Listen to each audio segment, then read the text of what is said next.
day, ma'am? So, before we proceed to our topic, I would like to introduce myself.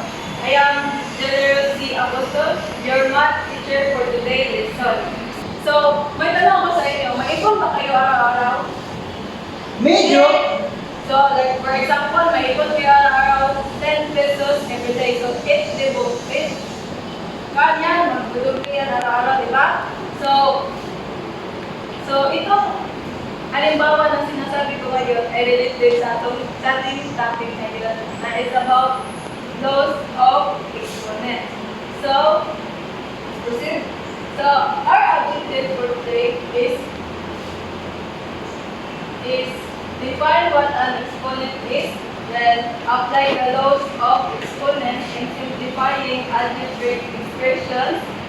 Lastly, we can solve problems using multiplication and division laws of exponents. So next. So this is the definition of exponent. An exponent tells how many times a number it is called base and it is multiplied by itself. So this is the example of exponent. So this is the 2/3. So, di ba? Ito yung maikli din. Di ba? Minumultiply natin yan 2 times 2 times 2. So, binigyan tayo ng 8.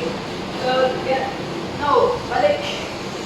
So, ito yung tinatawag natin na exponent. So, parang pinaikli lang ba para So this is what we call base.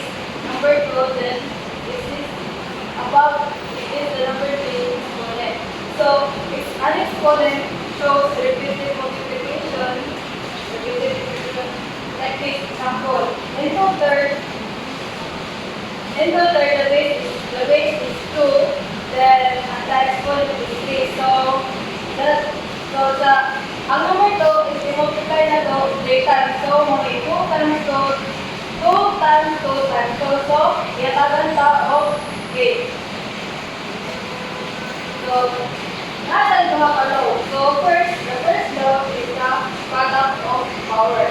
So, the product of power is when multiplying 3 bases, we add the exponent. So, mali ang formula sa ato ang product of power. So, n to the power a to the power of m times a to the power of n. So, kaning exponent is natin natin yung mga exponent. So, wala ang product of power. So, kung multiplication ng ato ang no is i-add na to ang duha ka exponent. So, like for example, 1. So, x squared times x cubed.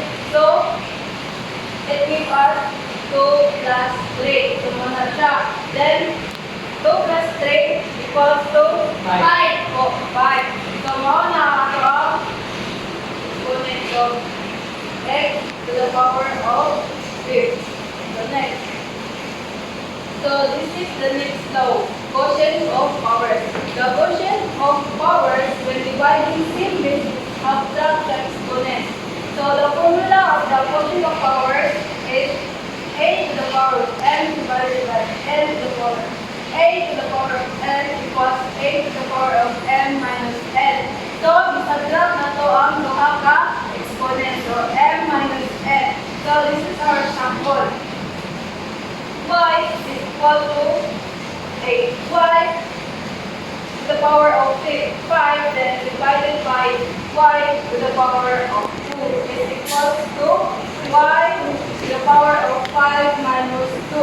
So 5 minus 2 it gives us 3. Y to the power of 3. So mauna ato ang quotient of power is subtract ato ang duha ka exponent. So mauna y to the power of 3. Next.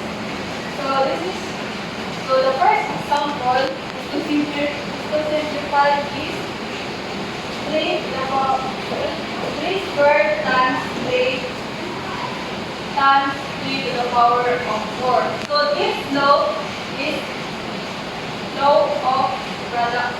It's a law of product power. So 3 squared times 3 to the power of 4. So it gives us 3 to the power of 2 plus 4. So another 4. So sorry class, alam si kayo na. So mga dili ang 4. So 3 to the power of 2 plus 4, it gives us 3 to the power of 6.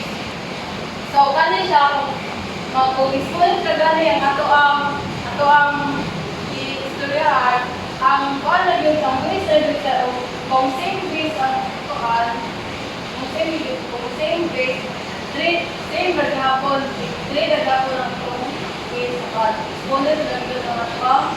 So remember always kung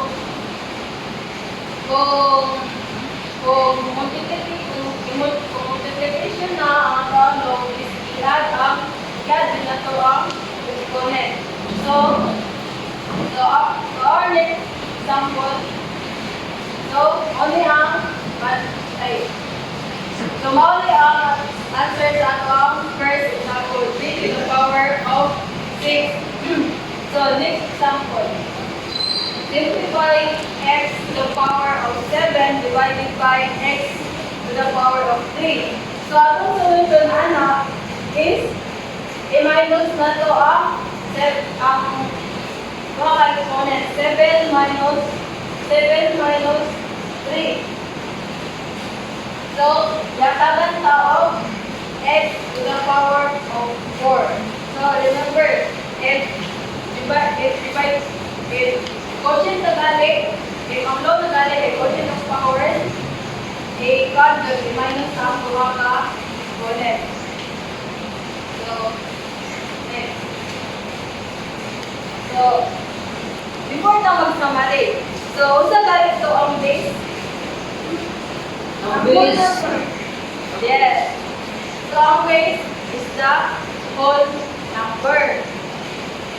So, maghatag ko og example para mabalo ko nakasabot bagay mo. So, kani, maghatag og example 5 to the power of 3. So, aman ang base ani? Ang 5. Okay. So, mauli ang base.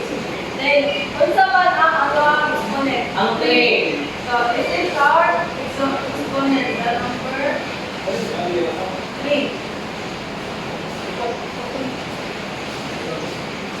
So, unsa man ang ato ang solution ani 5 cube. So, please sign it on the board. So,